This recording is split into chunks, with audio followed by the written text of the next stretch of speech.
Very good morning. Welcome to Yugas academy. நான் உங்கள் யுகசெல்வி கோபிநாத். இன்னைக்கு நம்ம இந்தியன் பாலிட்டி சம்பந்தப்பட்ட பிவைக்யூ அனாலிசிஸ் பார்ப்போம். ஸோ நிறைய ஸ்டூடெண்ட்ஸ் யூபிஎஸ்சி ப்ரிப்பேர் பண்ணும்போது ma'am should we really do the PYQs அப்படின்னு கேட்பீங்க. எஸ். பாயிண்ட் நம்பர் 1, நீங்க ஒரு சப்ஜெக்ட் படிச்சோன்னே எந்த அளவுக்கு படிச்சிருக்கீங்கன்றத பிவைக்யூவை வச்சு நீங்க ஈஸியா லேர்ன் பண்ணிக்கலாம். At the same time, one is to self அனாலிஸ். And the second one is to learn some new facts also.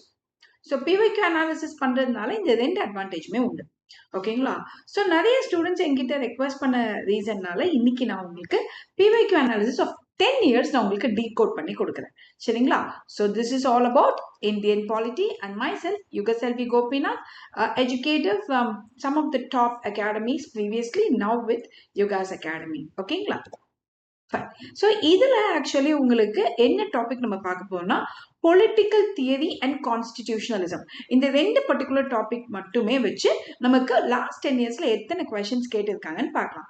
But இது ஒரு பெரிய டாபிக்ன்றதா as you consider prolong long span. உங்களுக்கு இந்த டாபிக்கோட வீடியோவை நான் 2 வீடியோவை கட் பண்ணியிருக்கேன். So this topic will be covered in 2 videos and each video you will have 10 questions. இப்போ நம்ம டாபிக் குள்ள போகலாமா? நமக்கே நல்லா தெரியும் political theory is about the theorists who have given the political logic or the political management in our system, and constitutionalism is how effectively the constitution works in the society and how it is enforced in the society is called constitutionalism.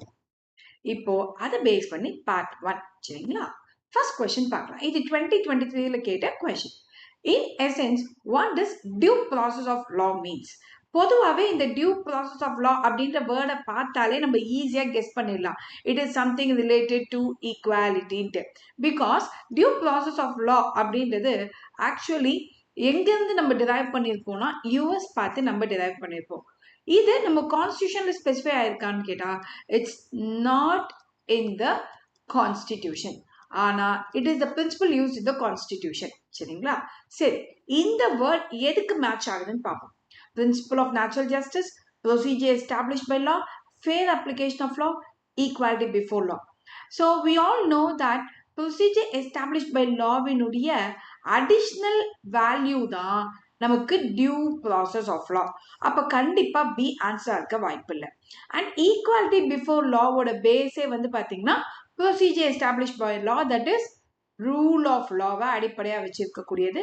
So இதுவுமே நமக்கு answer கிடையாது. இப்போ நமக்கு எங்க confusion ஏற்படும்னா A R C தான். ஏன்னா procedure established by லா அப்படின்னு சொல்லும்போது ஒரு லா எல்லா ப்ரொசீஜரும் ஃபாலோ பண்ணியிருந்தாலே அதை லான்னு நம்ம அக்செப்ட் பண்ணிக்கணும். It could be unfair or not reasonable also. ரீசனபிளாவே இல்லைன்னா கூட அதை அக்செப்ட் பண்ணி தான் ஆகணும்ன்றது தான் procedure established by law. But India is a democratic country. We cannot accept unfair law, இல்லைங்களா? அப்போ நம்மளோட சில கேசஸ், அதாவது ஏகே கோபாலன் அப்படின்ற கேஸ்ல ஃபர்ஸ்ட் ஜுடிஷியரி என்ன சொல்லியிருப்பாங்கன்னா இந்தியா நம்ம ஃபாலோ பண்றது ப்ரொசீஜர் எஸ்டாப்ளிஷ் பை லா தான், அதனால பார்லிமெண்ட் ஒரு சட்டம் போட்டா அதை எல்லாரும் கேட்டுதான் ஆகணும் அப்படின்னு டிக்ளேர் பண்ணியிருப்பாங்க. லேட்டர் மெனக்கா காந்தின்ற அந்த கேஸ்ல என்ன பண்ணியிருப்பாங்கன்னா இல்ல நம்ம procedure establish by law plus அந்த லா ஜஸ்ட் அண்ட் ஃபேரா இருந்தால் மட்டும்தான் பீப்புள் ஹாவ் டு ஃபாலோ. அப்போ எங்க இந்த ரெண்டு பிரின்சிபல், அதாவது procedure plus the fairness and reasonable rest, இது ரெண்டுமே இருக்கோ அதுதான் டியூ ப்ராசஸ் ஆஃப் லா. நம்ம கான்ஸ்டியூஷன் புக்ல ப்ரொசீஜர் எஸ்டாப்ளிஷ் பை லான்ற வேர்டு தான் ஆர்டிகல் நம்பர் 21ல கொடுத்துருக்காங்க. ஆனா ஜுடிஷியரி என்ன டிக்ளேர் பண்ணிருப்பாங்கன்னா என்னதான் ஆர்டிகல் 21ல ப்ரொசீஜர் எஸ்டாப்ளிஷ் பை லான்ற வேர்டு இருந்தாலும் what India have to follow is due process of law அப்படின்னு டிக்ளேர் பண்ணிருப்பாங்க. ஸோ நமக்கு இப்போ அடுத்த கன்ஃபியூஷன், அப்போ ஃபேர் அப்ளிகேஷன் ஆஃப் லா தான் டியூ ப்ராசஸ்னு சொல்றோமான்ட்டு. But actually speaking the best probable answer இங்க பாத்தீங்கன்னா ஏ அண்ட் சி ரெண்டுமே ஆன்சர் தான். ஆனா நம்ம பெஸ்ட் ப்ராபபிள் ஆன்சர்ஸ் பார்க்கணும். In such a case A is the answer, the principle of natural justice. இப்போ இங்க பாருங்க. So due process of law அப்படின்னு சொல்லும் போது its concern is not exactly due process. No person can be deprived of life and liberty unless the law is fair, just and reasonable. but in this content and both in its content and its application. அப்போ apply பண்ணும் போதும் சரி கான்டென்ட்டும் சரி ஃபேரா இருக்கணும். இதுக்கு 2 dimensions இருக்கு. ஒன்று வந்து பார்த்தீங்கன்னா ப்ரொசீஜரல் ஃபேர்னஸ், இன்னொன்று சப்ஸ்டாண்டிவ் ஃபேர்னஸ். ப்ரொசீஜரல் ஃபேர்னஸ் அப்படின்னு சொல்லும் போது procedure must be fair. For example, பார்லிமெண்ட்ல ராஜ்யசபா ஓகே சொல்லாம லோக்சபா ஓகே சொல்லாம பிரசிடென்ட் சைன் பண்ணக்கூடாதுன்றது ப்ரொசீஜர். அப்ப அந்த ப்ரொசீஜர் ஃபேரா இருக்கணும். ஓகேங்களா? And right to be heard, no arbitrary arrest, இது எல்லாமே இதற்கான எக்ஸாம்பிள்.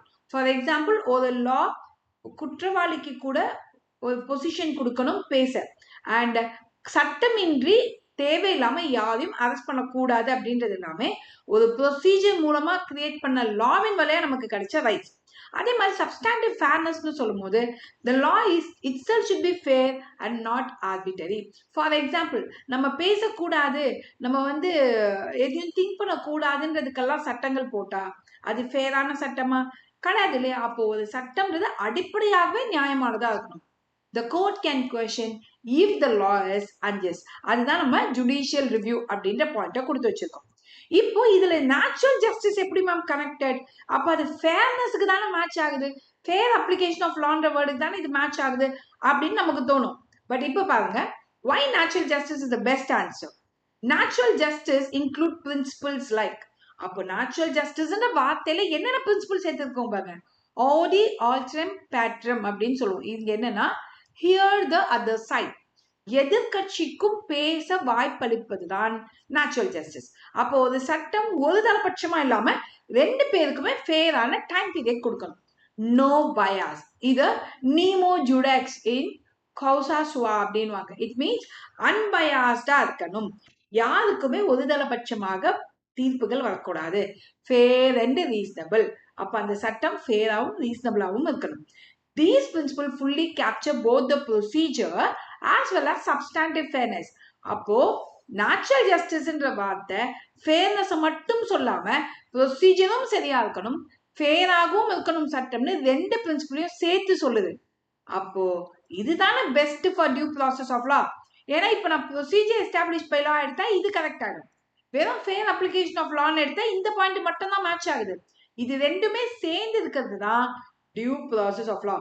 அப்ப theory of natural justice தான் best explains the word due process of law. சரி, இப்போ நீங்க இந்த क्वेश्चन தெளிவா இருப்பீங்கன்னு நினைக்கிறேன். Let us go to the next one. Which one of the following statement best reflect the chief purpose of the constitution? ஒரு நாட்டு கான்ஸ்டிடியூஷனோட முக்கியத்துவத்தை எது எக்ஸ்பிளைன் பண்ணுதுன்னு கேட்டிருக்காங்க. ஃபர்ஸ்ட் ஸ்டேட்மெண்ட்டை பார்ப்போம். It determined the objective for the making of necessary law. Okay, it enables the creation of political offices and government. It defines and limits the power of the government. It secures social justice, social equality. இப்போ இதுல பார்க்கும்போது எல்லாமே கரெக்டா தோணும். இப்போ constitution இல்லாத நாடுகள்ல கூட ஒரு கவர்மெண்ட் இருக்கும், ஈக்குவாலிட்டி இருக்கலாம். ஓகேங்களா? அப்ப கண்டிப்பா பி அண்ட் டி ஆன்சரா இருக்க வாய்ப்பு இல்லை. அண்ட் ஒரு டிஃபைன்ட் ஆப்ஜெக்ட் கான்ஸ்டிடியூஷன் இருந்தாதான் இருக்கணும்ட்டு அவசியம் கிடையாது. அப்ப இதுவும் கிடையாது. அப்ப எனி டைம் நீங்க கான்ஸ்டிடியூஷனை பத்தி கேட்டாலே நம்ம ஏன் கான்ஸ்டிடியூஷன் வச்சிருக்கோம்னா, it provides the limitations, it defines the boundary of the government. அப்போ நம்ம கான்ஸ்டிடியூஷனலிசமோட இன்னொரு வேர்ட் லிமிட்டட் கவர்மெண்ட்னு கூட சொல்லுவாங்க, அதை ஞாபகம் வச்சுக்கோங்க. அப்ப கவர்மெண்ட்டுக்கான லிமிட்டேஷனை சொல்றது தான் constitution. That is the main purpose of the constitution. So the answer is C. So the constitution does 2 essential things. One, not only creating the government, but it also limit the power by checks and balances. அப்போ constitutionalism னு கேட்டாலும் சரி, constitutionோட main purpose கேட்டாலும் limitation, அதை ஞாபகம் வச்சுக்கோங்க. Next one. Which one of the following best defines the term state? State என்ற வேர்டை எது பெஸ்ட் டிஃபைன் பண்ணுதுன்னு கேட்டிருக்காங்க. இதுவுமே இன்ஃபேக்ட் சொல்லணும்னா ரொம்ப சிம்பிளான கொஸ்டின் தான். கொஸ்டின் பெருசா இருக்குன்னு சொல்லிட்டு பேனிக் ஆகாதீங்க. எப்பவுமே கொஸ்டினை ஒன்ஸ் ஆர் ட்வைஸ் நீங்க நல்லா திங்க் பண்ணி பார்த்தீங்கனாலே you will get a better answer. Okay, fine. So பொறுமையா அதை நிதானமா ஹேண்டில் பண்ண ட்ரை பண்ணுங்க இந்த மாதிரி பெரிய கொஸ்டின்ஸ். சரி, ஸ்டேட்னாலே நமக்கே தெரியும், we have multiple answers. One, we can call the country as a state. One, the units, that is Tamil Nadu, Andhra Pradesh, இதை கூட ஸ்டேட்னு சொல்லலாம். இன்னொன்று கவர்மெண்ட்டை கூட ஸ்டேட்னு சொல்லலாம். இப்படி நமக்கு பல ஆன்சர்ஸ் இருக்கு. இப்போ இதுல எது மேட்ச் ஆகுதுன்னு பார்க்கலாம். A community of people permanently occupying a defined territory independent of external control and possessing an organized government is called state. அப்ப இங்க யூனிட்ஸை பத்தியும் பேசல, கவர்மெண்ட்டை பத்தியும் பேசல, ஒரு நாட்டை பத்தி பேசியிருக்காங்க ஃபர்ஸ்ட் ஒன்ல. சரி, செகண்ட் ஒன் பார்க்கலாம். Politically organized people of a defined territory possessing an authority to govern them, maintain law and order, protect their natural rights and safeguard their means of subsistence. So இதுவுமே படிக்கும் போது answer மாதிரி இருக்கு. Third, a number of persons who have been living in a defined territory for a very long time and their own culture, tradition and government, this can be called as a state. But நம்மனால ஞாபகம் வச்சுக்கோங்க, there are something called stateless people also. அப்போ people ஒரு define டெரிட்டரியில இருக்கலாம், ஆனா அவங்க ஸ்டேட்லெஸ்ஸா கூட இருக்கலாம். அப்போ திங்க் பண்ணிக்கோங்க நான் இப்ப சொன்ன word. A society permanently living in a defined area with central authority and executive responsible to the central authority and the independent judiciary is called state. அப்போ இந்த பாயிண்ட்ல பாத்தீங்கன்னா they are talking about the governance and not the state. சரி, இப்போ இதுக்கு answer பார்க்கலாமா? The best probable answer பாருங்க A. Because ஒரு கம்யூனிட்டி ஆஃப் பீப்புள் பர்மனண்டா ஒரு டிஃபைன்ட் ஏரியாவை பிடிச்சு வெளியேந்து யாரும் கண்ட்ரோல் பண்ணாம அவங்களுக்கு தேவையான அவங்களே செல்ஃப் ரெகுலேட் பண்ண முடிஞ்சா with pattern of a government, okay, அதுதான் ஸ்டேட். அப்ப சில நாடுகள் பாத்தீங்கன்னா ஒரு டிஃபைன்டு டெரிட்டரி இருக்கும், கம்யூனிட்டி ஆஃப் பீப்புள் இருப்பாங்க, அண்ட் அங்க கவர்மெண்ட்டும் இருக்கும், ஆனா எக்ஸ்டர்னல் இன்ஃபுளுசஸ் இருக்கும். அப்படி இருந்தா அது ஸ்டேட்டு கிடையாது. இல்ல சில இடங்கள்ல ஒரு செட் ஆஃப் பீப்புள் தங்கியிருப்பாங்க, ஒரு டிஃபைன் டெரிட்டரி இருக்கும், ஆனா கவர்மெண்ட் இருக்காது, அப்ப அதுவுமே ஸ்டேட்டு கிடையாது. அப்ப ஸ்டேட் என்ற வேர்டுக்கு பொலிட்டிக்கல் சயின்ஸ் என்ன டெஃபினிஷன் கொடுக்குன்னா, it needs these elements. Population இருக்கணும், ஒரு டெரிட்டரி இருக்கணும், கவர்மெண்ட் இருக்கணும், and sovereignty, that is independence from external control. இந்த 4 ஃபீச்சர் இருந்தால் மட்டும்தான் அதை ஸ்டேட் நம்ம சொல்ல முடியும். Now, why other options are wrong? As I said before, option A la community, territory, government, independence 4 ஃபேக்டரும் சொல்லியிருந்தான்.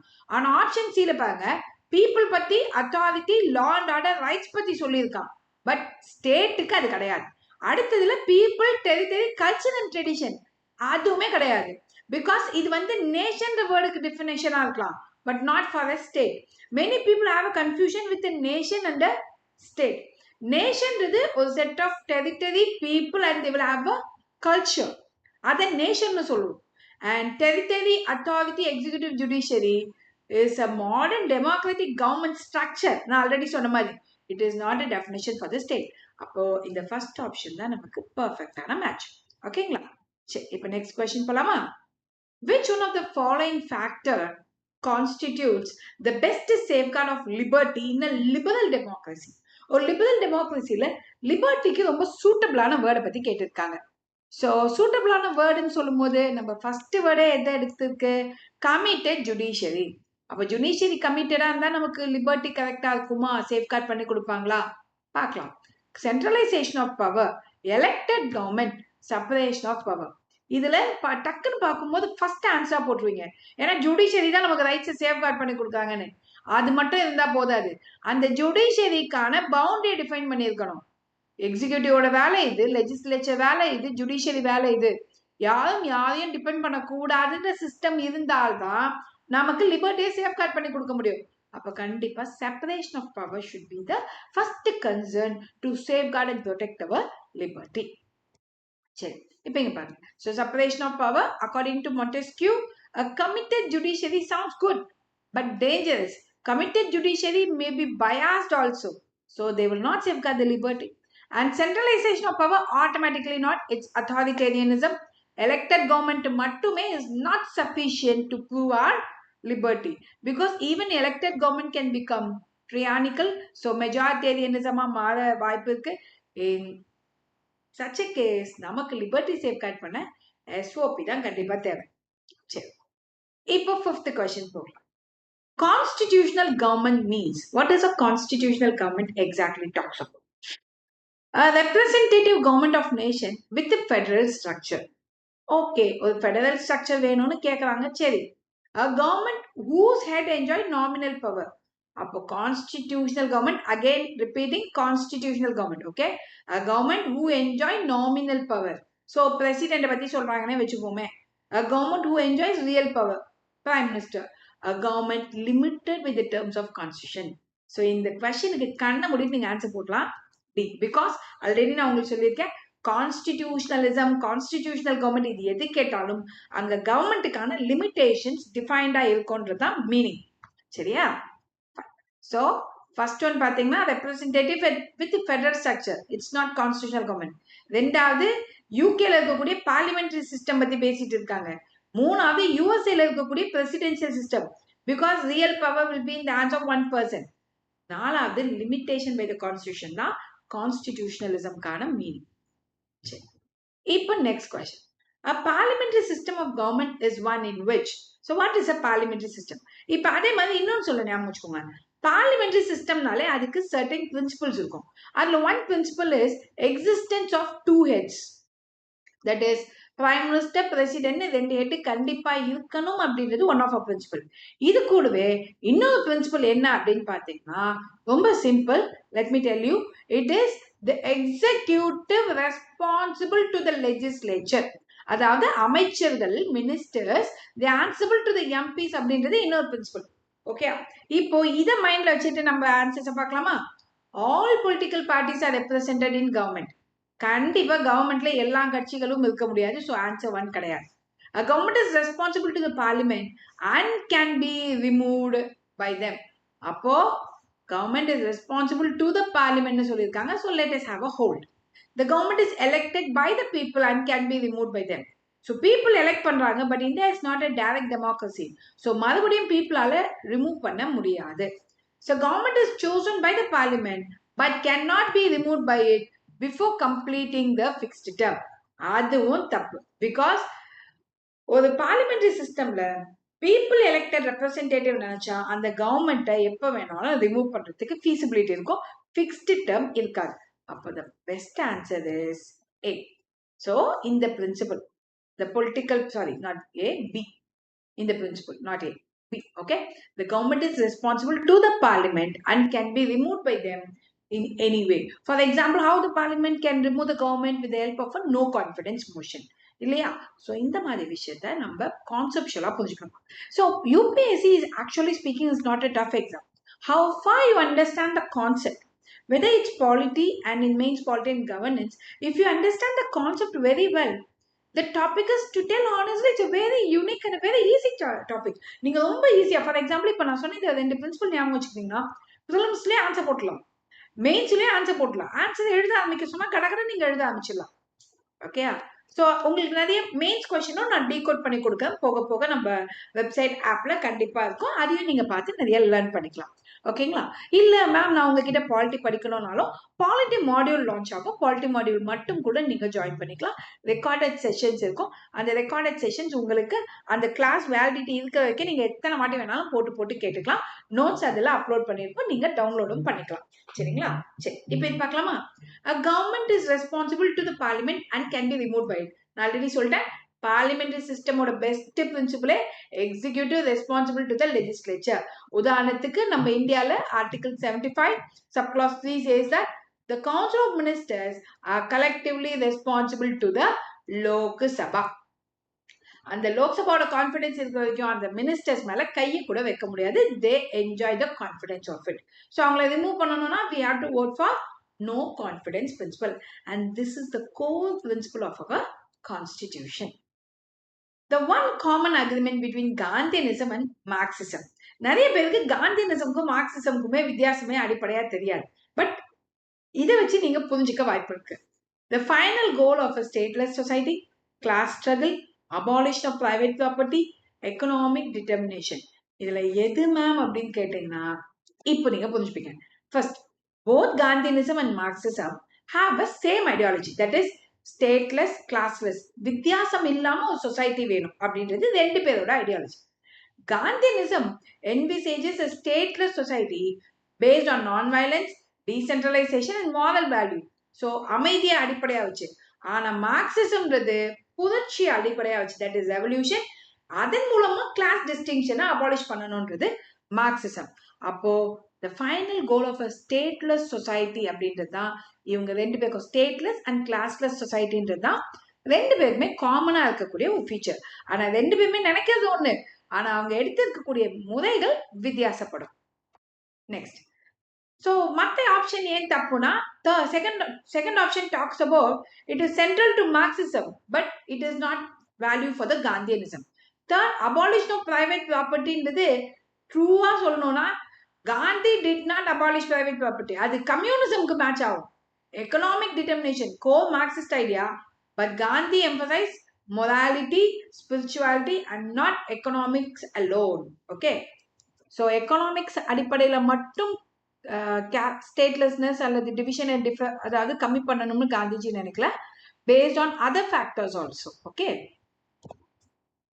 next, so constitutional government, இதை நான் பல வாட்டி இது வரைக்கும் எக்ஸ்பிளைன் பண்ணிட்டேன். நீங்க நல்லா கவனிச்சு பாத்தீங்கன்னா பேசிக்ஸ்ல இருந்து இது வரைக்கும் எத்தனை வாட்டி வந்திருக்கு பாருங்க. ஸோ இது வரைக்கும் நம்ம 5 years கொஸ்டின் பேப்பர் அனாலிஸ் பண்ணோம். இந்த 5 yearல 3 கொஸ்டின் வந்திருக்கு. So every 1 year or the other a question about this constitutional government is repeated. So கண்டிப்பா இதை பேஸ் பண்ணி கொஸ்டின்ஸ் வரதுக்கு வாய்ப்பு இருக்கு. ஸோ கண்ணை மூடிட்டு ஆன்சர் போடலாம். It is the limited government. அடுத்தது, ஸோ லிமிடெட் கவர்மெண்ட்னா என்னன்றதுக்கான எக்ஸ்பிளனேஷன் ஆல்ரெடி கொடுத்துட்டேன். அதுக்கான நோட்ஸ் இங்கே ஆட் பண்ணியிருக்கேன். நீங்கள் அப்புறமா டவுன்லோட் பண்ணிக்கும் போது இதை காப்பி பண்ணி வச்சுக்கோங்க. ஓகே, ஸோ யார்கிட்டையும் பவர்ஸ் அதிகமாக இருக்கக்கூடாது. The authority should not be absolute arbitrary is called constitutionalism. அப்போ the constitution will restrict the value or the powers of each and every individual. That is, prime minister இருக்கட்டும், president இருக்கட்டும், judiciary இருக்கட்டும், அவங்க powers என்னன்றது clear demarcate பண்ணி வச்சிருக்கோம். In the context of polity, which one of the following would you accept as the most appropriate definition of liberty? Liberty ஓட better definition என்னன்றதா இப்போ இந்த question. Protection against tyranny of political rulers. So tyranny already நான் சொல்லிட்டேன், it is a sort of majoritarianism. Okay, so அவங்க கிட்ட இருந்து பாதுகாக்கிறதா, இல்ல absence of restriction, இல்ல opportunity to do whatever one like, or opportunity to develop once fully. இப்போ இது கிடையாதுன்னு நமக்கு தெரியும். பட் absence of restriction தான் லிபர்ட்டியான்னு கேட்டா அதுவுமே கிடையாது. ரெஸ்ட்ரிக்ஷன் லிபர்ட்டினா இந்தியால absolute liberty கிடையாது. absolute liberty நமக்கு கிடையாது. ஸோ எல்லாமே குவாலிஃபைட் தான். அப்போ குவாலிஃபைடுனாலே you will have a restriction. அப்போ opportunity to do whatever one லைக்கான்னு கேட்டால் நம்ம ஏடாவடமா கூட நினைப்போம், அதெல்லாம் செய்ய முடியுமா? அதுவும் கிடையாது. அப்போ டி இஸ் த ஆன்சர். உங்களை நீங்க முழுசா டெவலப் பண்ணிக்கிறதுக்கு தேவையான எல்லா ஃப்ரீடமும் உங்களுக்கு இருக்கு. So that is the thing. In modern political theory, liberty is a positive liberty. That is, a ability of an individual to develop and to give us full potential. Okay, next, so protection against tyranny is too narrow. Only one aspect, that is political protection பத்தி மட்டும் தான் அவங்க சொல்ற மாதிரி இருக்கு. So cruel and unfair use of power by a person or small group to control a state. Okay, அதை தான் அங்க ஸ்பெசிஃபை பண்ற மாதிரி இருக்கு. Now, which one of the following reflect the most appropriate relationship between law and liberty? ஒரு சட்டத்துக்கும் ஒரு பர்சனோட ஃப்ரீடம்க்கு என்ன கனெக்டிவிட்டின்ற கொஸ்டினே. சரிங்களா? அப்ப நமக்கு இங்க கீ இந்த 2 வேர்டு. அப்ப இந்த 2 வேர்டை வச்சு நம்ம ஆன்சர் ட்ரை பண்ணணும். If there are more law there is less liberty. அதிக சட்டங்கள் இருந்தால் லிபர்ட்டி கம்மியா இருக்கும்ன்றாங்க. ஓகே, திங்க் பண்ணலாம். If there is no law no liberty. சட்டமே இல்லைன்னா நமக்கு ஃப்ரீடமே கிடைக்காதுன்றாங்க. If there is liberty, law has to be made by the people. Okay, if laws are changed too often, liberty is in danger. அப்போ இதுல எது most, அதாவது இப்போ இதுல 4மே ஆன்சர் தான் ஆக்சுவலி ஸ்பீக்கிங். ஆனா எது மோஸ்ட் ப்ராபபிள் ஆன்சர் தான் கேட்டிருக்காங்க. இப்போ நீங்க புரிஞ்சுப்பீங்க. If there is no law no லிபர்ட்டின்றது தான் கரெக்ட். இப்போ இந்தியா மாதிரி ஒரு ப்ளூரலிஸ்டிக் கண்ட்ரியில எல்லாருக்குமே எல்லா லிபர்ட்டியும் கிடைச்சிருமா? ஈஸியா கிடைக்காது. அப்போ ஒரு சட்டம் இருந்தால்தான் சில செக்மெண்ட்டுக்கு லிபர்ட்டி கிடைக்கும்.